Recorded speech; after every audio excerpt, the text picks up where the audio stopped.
آزمائش ضرور تھی، یہ آزمائش ہوتی ہے، آزمائش تھی، لیکن آزمائش کے باوجود پرورش بھی بہترین جگہ پہ کروا کے دکھایا، اور پھر اپنی نظروں کے سامنے بھی رکھا، والدہ کی نظروں کے سامنے بھی رکھا۔ اس کے بعد یہی بچہ جب بڑا ہوتا ہے تو اس کے بعد بھی پھر ایسے ایسے کام ہوتے ہیں کہ بندہ سوچتا ہے، اس کی عقل دنگ رہ جاتی ہے کہ یار یہ کیسے معاملہ چل رہے ہیں، کیسے عجیب معاملہ چل رہے ہیں۔ تو جب موسیٰ علیہ السلام نے پھر اعلان کر دیا نبوت کا، لوگوں کو سمجھانا شروع کر دیا، لوگوں نے ایمان لانا شروع کر دیا، کلمہ پڑھنا شروع کر دیا، تو فرعون تو ہو گیا دشمن کہ یار یہ تو یہی تھا بچہ کہ جس کی میں نے خود اپنے محل میں پرورش کی ہے اس کی۔ تو جب فرعون دشمن ہو گیا اور ساری جو اس کی سلطنت تھی ساری ان کی دشمن ہو گئی، تو اب اس صورتحال میں ان کو جب وہاں سے بھاگنا پڑا، نکلنا پڑا اپنے یعنی ان لوگوں کے ساتھ جو چند لوگ ایمان لائے تھے، وہاں سے بھاگ رہے ہیں، بھاگتے بھاگتے پیچھے فرعون کی فوج آ رہی ہے، فرعون کی فوج پیچھے ہے، اور بھاگتے بھاگتے آگے دریا آ جاتا ہے، آگے دریا ہے، پیچھے فرعون کی فوج ہے۔ اب عقل پھر یہ کہتی ہے کہ جی پھنس گئے، مارے گئے، یہاں تک کہ وہاں کے جو لوگ تھے انہوں نے کہا کہ جناب کہ جی آج تو ہم پھنس گئے، آج ہم مارے گئے، آج ہم نہیں بچ سکتے۔ لیکن پھر یہاں پہ بھی قرآن پاک نے کہا کہ حضرت موسیٰ علیہ السلام نے فرمایا کہ کلا، ایسا ہرگز نہیں ہو سکتا، ان معی ربی سیہدین، میرا رب میرے ساتھ ہے، وہ رستہ نکالے گا، میرا رب میرے ساتھ ہے، دیکھنا وہ کیسا رستہ نکالے گا، قریب رستہ نکالے گا۔ اور وہ اللہ پہ یقین تھا، اللہ پہ توکل تھا۔ تو اب ایسی صورتحال میں یہ ہوا کہ پھر اللہ تعالیٰ نے حکم دیا کہ اے موسیٰ آپ اس طرح کریں کہ یہ چھڑی پانی پر ماریں، یہ چھڑی پانی پر ماریں۔ پھر یہاں پہ عقل کہتی ہے کہ یار چھڑی، چھوٹی لکڑی، لاٹھی پانی پر مارنے سے کیا ہو سکتا ہے، پانی پر مارنی ہے، لاٹھی مارنی ہے، لاٹھی مارنے سے کیا ہوگا، کوئی سوال پیدا ہی نہیں ہوتا ہے، کوئی بچت کے چانس آ سکتے ہیں۔ لیکن اللہ کا حکم ہے، حقیقت میں نظر نہیں آ رہا کہ یار یہ بچت کا سبب بن سکتا ہے، لیکن اللہ کی مانی جا رہی ہے، پانی پر چھڑی لگائی ہے، پانی پر چھڑی ماری ہے، تو اس کے بعد 12 رستے بن جاتے ہیں، سبحان پانی سائڈ پہ ہو جاتا ہے، بڑا رستہ ایک اس طرح بن جاتا ہے کہ چھوٹے چھوٹے رستے 12 بن جاتے ہیں، اس میں 12 قبائل تھے ان کے ساتھ۔ اب اللہ تعالیٰ کی طرف سے حکم ہے کہ جناب چلیں، اب یہ اندر جا رہے ہیں، فرعون کا لشکر پہنچا جب تک یہ دریا کے درمیان تک پہنچ چکے تھے۔ اب فرعون دیکھ رہا ہے، اس کی فوج دیکھ رہی ہے کہ یہ کیا دیکھ رہے ہیں ہم، کہ ادھر بھی پانی ہے، ادھر بھی پانی ہے، درمیان میں خشکی ہے، اور یعنی کوئی دیوار بھی نہیں ہے، لیکن انویزیبل جس طرح دیوار بن چکی ہو اس انداز سے ہے، ادھر بھی پانی ادھر بھی پانی، درمیان میں رستے۔ اب یہ تو آخری واقعہ ہے فرعون کے حوالے سے۔ تو بہرحال یہاں سے جب جانا شروع ہوئے تو جب یہ جا رہے ہیں پانی کے اندر، تو اب آدھے رستے میں پہنچے ہیں، پیچھے فرعون ہے، فرعون نے کہا کہ جب یہ جا رہے ہیں تو ہم بھی جا سکتے ہیں۔ فرعون بھی چلنا شروع ہوا، فرعون درمیان میں پہنچا، وہ لوگ دریا کراس کر گئے، اور جب دریا کراس کیا تو پانی کو ملا دیا۔ اب پھر عقل وہ استعمال کر رہا تھا کہ جب یہ جا سکتے ہیں تو میں بھی جا سکتا ہوں، لیکن حضرت موسیٰ علیہ السلام اللہ کی بات مان رہے تھے کہ اللہ نے کہا ہے اس لیے میں جا رہا ہوں۔ اب دیکھنے میں فرعون بھی اپنی عقل اور اپنے ظاہر کی آنکھ سے دیکھ رہا تھا اور اس کے مطابق عمل کر رہا تھا، لیکن ناکام ہوا۔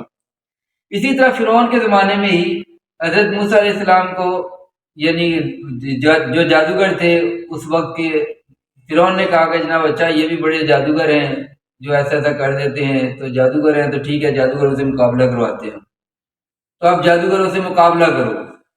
اور جب جادوگروں سے مقابلے کی بات آتی ہے تو موسیٰ علیہ السلام سے کہا جاتا ہے کہ جناب ٹھیک ہے جی آپ بھی آئیں میدان میں، اور ادھر سے ہمارے جادوگر آئیں گے میدان میں، تو اب آپ کا نا جادو کا مقابلہ ہوگا، کیونکہ آپ بھی جادو کرتے ہیں، کیونکہ وہ تو ایمان نہیں لایا تھا۔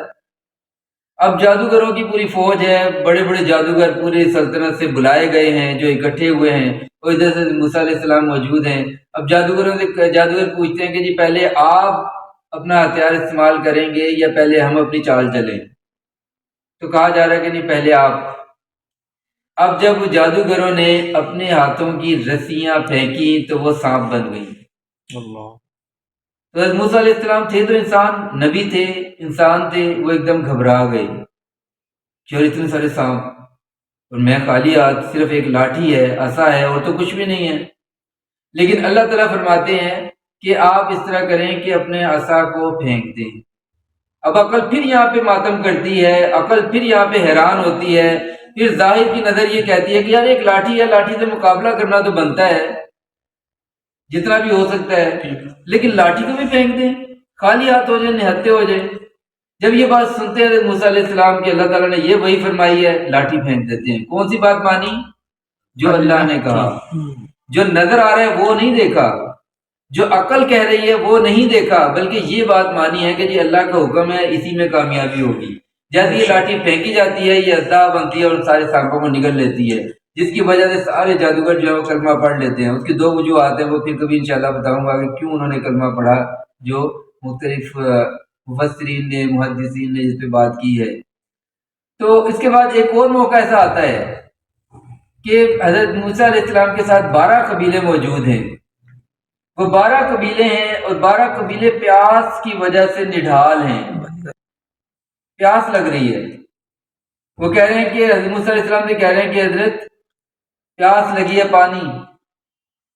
اب پانی، حضرت موسیٰ علیہ السلام اللہ سے رابطہ کرتے ہیں، اللہ تعالیٰ فرماتے ہیں کہ ایک سخت پتھر پر، یہ لاٹھی ایک سخت پتھر پر مارو۔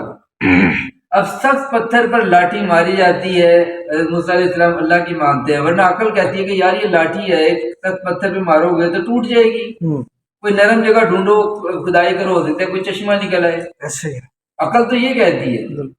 لیکن اللہ کا حکم ہے کہ سخت پتھر پر یہ لاٹھی مارو، تو حضرت موسیٰ علیہ السلام اللہ کی بات مانتے ہیں اور اس پتھر پر، سخت پتھر پر لاٹھی مارتے ہیں، جس سے 12 چشمے بہہ پڑتے ہیں۔ سبحان اللہ۔ یہاں بھی اللہ کی مانی ہے، اللہ کی مانی ہے تو اللہ تعالیٰ نے رستے دکھائے ہیں، اللہ کی مانی ہے تو اللہ نے رستے دکھائے ہیں۔ لیکن جب انسان عقل کی ماننے کی طرف آتا ہے، اللہ کی مخالفت کی طرف آتا ہے، تو ناکامی اس کا مقدر پکی بات ہے، بنتی ہے۔